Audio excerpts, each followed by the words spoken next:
أعوذ بالله من الشيطان الرجيم. بسم الله الرحمن الرحيم. ولقد أرسلنا نوحا إلى قومه فقال يا قوم اعبدوا الله ما لكم من إله غيره أفلا تتقون. صدق الله العظيم. سبحانك لا علم لنا إلا ما علمتنا إنك أنت العليم الحكيم. وَلَقَدْ یقیناً ارسلنا ہم نے بھیجا نوحًا حضرت نوح علیہ السلام کو الی قومہ اس کی قوم کی طرف. فقال پس کہا حضرت نوح علیہ السلام نے یا قوم میری قوم کے لوگو اعبدو عبادت کرو اللہ تعالیٰ کی. ما نہیں ہے لکم تمہارے لیے من الہ کوئی معبود غیرہ اس کے علاوہ. افلا تتقون کیا تم ڈرتے نہیں ہو. مسلمہ حقیقت یہ ہے کہ جب بھی اللہ رب العالمین نے دنیا کے اندر اپنا کوئی پیغمبر بھیجا تو لوگوں کی کامیابی اور ناکامی نبی کے پیغام کے ساتھ منسلک اور معلق ہو کر کے رہ گئی. ایسے لوگ کہ جو نبی کو ماننے والے ہوئے، نبی کا احترام کرنے والے ہوئے، نبی کی زندگی کو اپنانے والے ہوئے، تو اللہ رب العالمین نے ان کو کامیاب فرمایا. جیسے کہ حضرت نوح علیہ السلام جب تشریف لائے، جو لوگ ایمان لائے تو کیسے ان کو کشتی کے اندر بٹھا کر کے بچایا گیا، اور جو لوگ نبی کے مقابلے میں آ جاتے ہیں، نبی کے پیغام کے مقابلے میں آ جاتے ہیں، اڑترمی ظلم اور کفر کا راستہ اختیار کرتے ہیں تو وہ ناکام ہو جاتے ہیں. جیسے نوح علیہ السلام کے واقعے سے معلوم ہوگا کہ انکار کرنے والے حتیٰ کہ ان کی بیوی بھی، حتیٰ کہ ان کا بیٹا بھی پانی کے اندر غرقاب ہو کر کے رہ گیا. تو حضرت نوح علیہ السلام کا تذکرہ کر کے اہل مکہ اور رہتی دنیا کو یہ بات سمجھائی جا رہی ہے کہ مکہ کے لوگوں اب تمہارے درمیان اللہ کے رسول تشریف لا چکے ہیں. اب اگر تم آپ صلی اللہ علیہ وسلم کو مانو گے، آپ صلی اللہ علیہ وسلم کی عزت کرو گے، آپ صلی اللہ علیہ وسلم کے مشن میں ان کا ساتھ دو گے تو تمہارے لیے دنیا کے اندر بھی کامیابی ہوگی، مستقبل کے اندر مدینہ کی برگو بہار ریاست تمہارے نصیب کے اندر ہوگی. لیکن اگر ضد کی، مقابلہ کیا، ظلم کے اوپر اتر آئے تو مستقبل کے اندر بدر کا کنواں تیار ہوگا اور آخرت کے اندر کڑی جہنم کی آگ تیار ہے. وَلَقَدْ یقیناً ارسلنا ہم نے بھیجا نوح حضرت نوح علیہ السلام کو الی قوم ان کی قوم کی طرف. اللہ رب العالمین نے حضرت نوح علیہ السلام کو نبوت سے سرفراز فرمایا. اپنی قوم کے درمیان دعوت کا انہوں نے آغاز کیا اور جا کر کے نبی کی جو سب سے پہلی دعوت ہوتی ہے یہی ہوتی ہے کہ لوگو اعبدوا اللہ، اللہ کی عبادت کرو. ما نہیں لکم تمہارے لیے من الہ غیر، اس کے علاوہ اور کوئی معبود نہیں ہے. آپ غور کیجئے کہ تقریباً ہر انسان کسی نہ کسی کے آگے جھکتا ہے. علامہ اقبال رحمہ اللہ نے بھی اسی چیز کی طرف اشارہ کیا تھا کہ وہ ایک سجدہ جسے تم گراں سمجھتا ہے، ہزار سجدوں سے دیتا ہے آدمی کو نجات. اگر اللہ کے آگے سجدہ نہیں لگائے گا تو کبھی اس کے سامنے سجدہ لگانا پڑے گا، کبھی اس کے سامنے، کبھی لات کے، کبھی حزا کے، کبھی منات کے، کبھی سورج کے،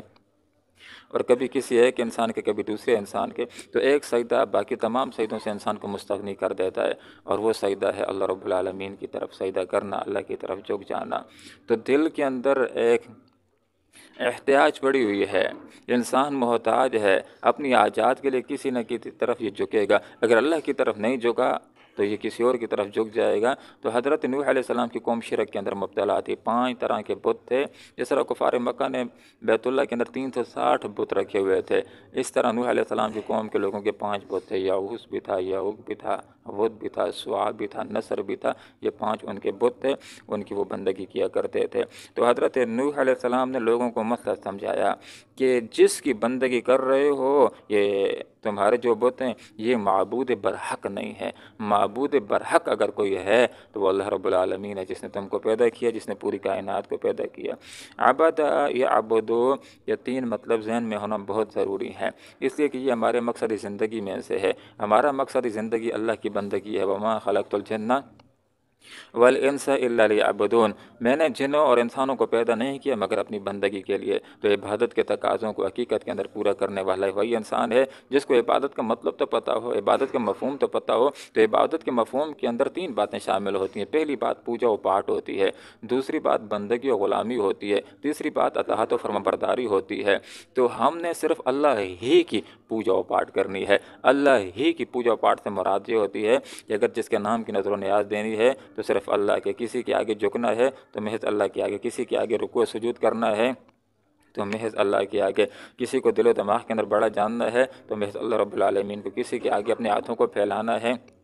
تو محض اللہ رب العالمین کے آگے اپنے ہاتھوں کو پھیلانا ہے، اور کسی کو مسبب الاسباب سمجھنا ہے، حاجت روا سمجھنا ہے، مشکل کشا سمجھنا ہے، قانون ساز سمجھنا ہے تو محض اللہ رب العالمین کو۔ دوسری بات عبادت کے مفہوم میں یہ شامل ہے کہ ہم روپے پیسے کے بندے غلام نہیں ہیں، کسی انسان کے بندے غلام نہیں ہیں، کسی نظام کے بندے غلام نہیں ہیں، کسی بڑے ملک کے بندے غلام نہیں ہیں، ہم اللہ رب العالمین کے بندے غلام ہیں۔ اور تیسری بات خود بخود یہ سامنے آ جاتی ہے کہ جب اللہ کے بندے ہیں، اللہ کے غلام ہیں، تو حکم بھی اللہ ہی کا ماننا ہوگا، اطاعت اور فرمانبرداری بھی اللہ ہی کی کرنی ہوگی۔ جس طرح مسجد کے اندر آ کے اللہ کے آگے جھکتے ہیں تو اسی طرح کرسی اقتدار کے اوپر بھی، عدالت کی کرسی کے اوپر بھی، دکان کے اندر بھی، گھر کے اندر بھی کیا اللہ کا حکم ہے اور کیا رسول کا طریقہ ہے، اس کو دیکھ کر کے زندگی گزاریں گے تو پھر ہم عبادت کے تقاضوں کو پورا کر سکتے ہیں۔ افلا تتقون، کیا لوگو تم ڈرتے نہیں ہو؟ تمہیں ڈرنا چاہیے شرک کے بدترین نتائج سے، یہ شرک کا انجام بڑا برا نکلنے والا ہے، اور اللہ رب العالمین کا یہ صاف اعلان ہے کہ آخرت کے اندر اگر اللہ تعالیٰ اور گناہوں کو معاف کرنا چاہے تو معاف کر دے گا، لیکن شرک کے بارے میں اللہ کا یہ اعلان ہے کہ اللہ تعالیٰ شرک کو معاف نہیں فرمائے گا۔ فقالا، اب دیکھیں پیغمبر نے دعوت پیش کی ہے۔ اب لوگ آگے سے تو ایک طرح کے لوگ نہیں ہوتے، کچھ تو اچھے لوگ ہوتے ہیں جو مان لیتے ہیں، اور کچھ لوگ اپنے کام سے کام رکھتے ہیں، لیکن جن لوگوں کو اپنی سرداریوں کا خطرہ نظر آتا ہے وہ مخالفت کے اوپر آ جاتے ہیں، چپ نہیں رہتے، آگے سے کوئی نہ کوئی جھوٹے عذرات پیش کرتے ہیں تاکہ ایمان نہ لانے کی بات ہمارے اوپر نہ آئے بلکہ دوسرے بندے کے اوپر آ جائے کہ یہ ہمیں مطمئن نہیں کر سکا اس لیے ہم ایمان نہیں لا رہے، یا اس کے اندر یہ نعوذ باللہ کمزوریاں ہیں اس کی وجہ سے ہم اس کی بات کو مان نہیں رہے۔ تو سرداروں نے دیکھیں، اکثر جب بھی پیغمبر نے دعوت پیش کی ہے تو معاشرے کے جو مؤثر طبقات ہوتے ہیں، بڑے لوگ ہوتے ہیں، وہ اکثر مخالف ہو جاتے ہیں، اس لیے کہ ان کو نبی کے پیغام کے اندر اپنی سرداریوں کا، ظلم کے سرداریوں کا خاتمہ نظر آتا ہے۔ فقال الملأ، تو کہا سرداروں نے، کن سرداروں نے؟ الذین کفروا، ان سرداروں نے کہ جنہوں نے کفر کیا، من قوم، اس کی قوم میں سے کیا کہہ دیا؟ ما ھذا الا بشر مثلکم، تو عام قسم کے لوگوں کو کہ جو اس بات کے اوپر سوچ بچار کرتے ہیں کہ ہم تھوڑا سا غور کر لیتے ہیں کہ واقعی یہ اللہ کے پیغمبر ہو تو ہم اس کے اوپر ایمان لے آئیں گے، جب اس قسم کی بات ان کو منہ سے نکلتی ہے کہ ایک بندہ ہے دعوت دے رہا ہے، اس کی دعوت کو تو سننا چاہیے، غور تو کرنا چاہیے، تو آگے سے یہ کیا کہہ دیتے ہیں؟ چھوڑو جی اس کو، یہ تو انسان ہے ہماری طرح،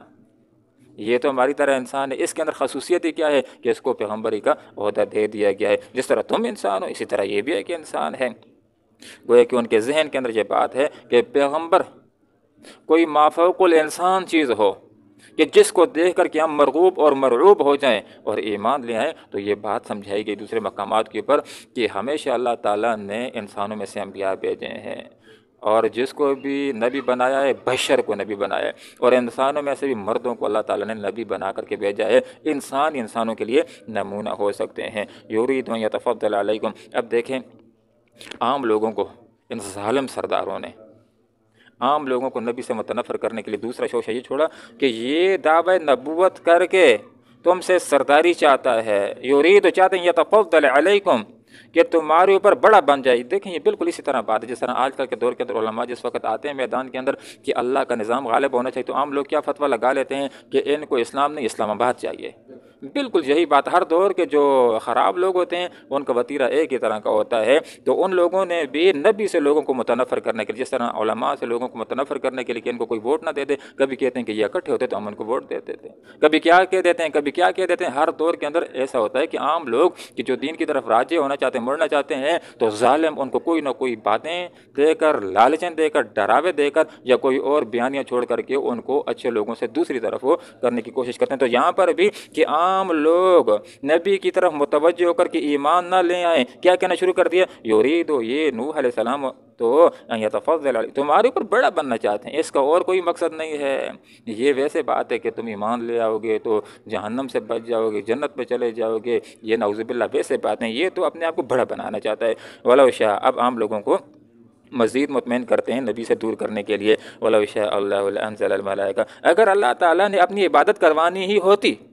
اگر اللہ کی چاہت ہوتی تو اس کام کے لیے کسی فرشتے کو ہی بھیج دیتا، اور فرشتہ اگر کے لوگوں کو کہہ دیتا کہ لوگوں اللہ کی عبادت کرنی ہوتی ہے، یہی حق راستہ اللہ کی بندگی کرو، تو اس کے لیے تو اللہ تعالیٰ کسی فرشتے ہی کو بھیج دیتا۔ تو اس کے جوابات اللہ رب العالمین نے مختلف مقامات کے اوپر دیے ہیں کہ اگر اللہ تعالیٰ کسی فرشتے کو نبی بنا کر کے بھیج دیتا تو اس وقت ظالم لوگ یہ اعتراض کرتے کہ یہ تو نیک رہ سکتا ہے، اس کے ساتھ تو نفس نہیں ہے، ہم کیسے نیک ہو سکتے ہیں، ہمارے ساتھ تو نفس بھی ہے۔ اس وقت یہ اعتراض جڑ لیتے۔ تو اس لیے اللہ تعالیٰ نے ہر دور میں نبی بھیجے ہیں، انسانوں میں سے نبی بھیجے ہیں، مردوں میں سے نبی بھیجے ہیں، کسی نور کو اللہ تعالیٰ نے یا کسی اور مخلوق کو اللہ تعالیٰ نے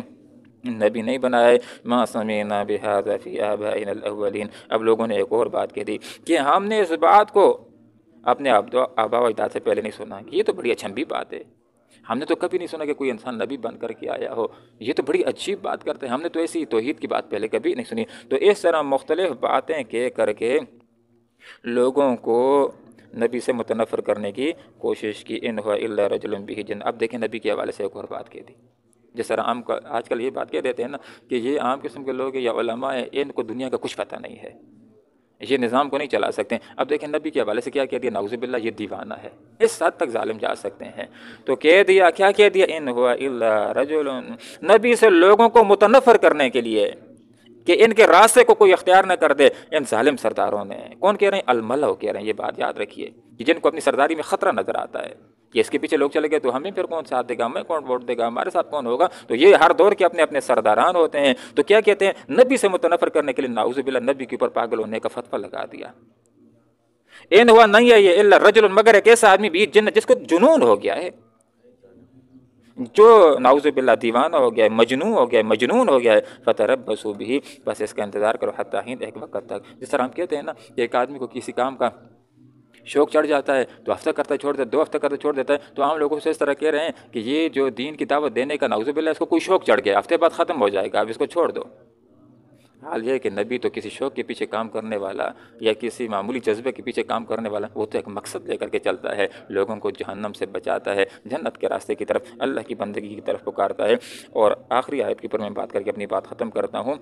یہ جو حضرت نوح علیہ السلام نے یہ جو دعا کی، رب اے میرے رب انصرنی، میری مدد فرما، بما، اس وجہ سے کذبون کہ انہوں نے مجھ کو جھٹلا دی، یہ کس وقت مانگی ہے، یہ صدیوں دعوت کے بعد مانگی ہے، 950 سال کے بعد یہ دعا مانگی ہے، اتنی محنت کی، اور 9 صدیوں اور 50 سال صرف 82 لوگ مسلمان ہوئے، تو پھر اللہ تعالیٰ نے دعا کو قبول بھی کیا، اور اللہ تعالیٰ نے فرما دیا کہ ظالم سرداروں اور کافروں کے اوپر اتمام عزت قائم ہو گیا ہے، ان کے خاتمے کا وقت آیا چاہتا ہے، اور اہل ایمان کے بچاؤ کا وقت آیا چاہتا ہے، بس آپ ہماری ہدایت کے مطابق ایک کشت تیار کیجئے، پھر دیکھیے کہ ظالموں کا انجام کیا ہوتا ہے۔ وَلَقَدْ یقیناً ارسلنا، ہم نے بھیجا نوحًا، حضرت نوح علیہ السلام کو، الیٰ قومہ، اپنی قوم کی طرف، فقال، پس کہا حضرت نوح علیہ السلام نے، یا قوم، میری قوم کے لوگوں، اعبدوا، عبادت کرو، اللہ کی، ما نہیں لکم، تمہارے لیے، من الہ، کوئی معبود غیر اس کے علاوہ، افلا تتقون، کیا تم ڈرتے نہیں ہو۔ فقال، پس کہا، الملأ، سرداروں نے، الذین، ان سرداروں نے جنہوں نے کفر کیا، من قومہ، حضرت نوح علیہ السلام کی قوم میں سے، ما ھذا، نہیں ہے یہ، الا، مگر، بشر، ایک انسان، مثلکم، تمہاری طرح، یرید، یہ چاہتے ہیں، یتفضل، کہ بڑا بن بیٹھے، علیکم، تمہارے اوپر، ولو شاء، اگر چاہتا اللہ تعالیٰ، لانزل، تو نازل کر دیتا،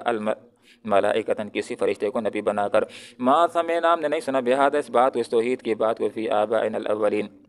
اپنے آبا و اجداد سے پہلے، ان ہوا نہیں یہ الا، مگر رجل، ایک آدمی بھی جس کو جنتن، جنون ہو گیا ہے، فتربصوا، سو انتظار کرو، بھی اس کا، حتی حین، ایک وقت تک، قال، کہا حضرت نوح علیہ السلام نے، رب اے میرے پروردگار، انصرنی، میری مدد فرما، بما کذبون، اس وجہ سے کہ انہوں نے مجھ کو جھٹلا دیا ہے۔ اللہم ربنا آتنا فی الدنیا حسنہ وفی الآخرۃ حسنہ وقنا عذاب النار برحمتک یا ارحم الراحمین۔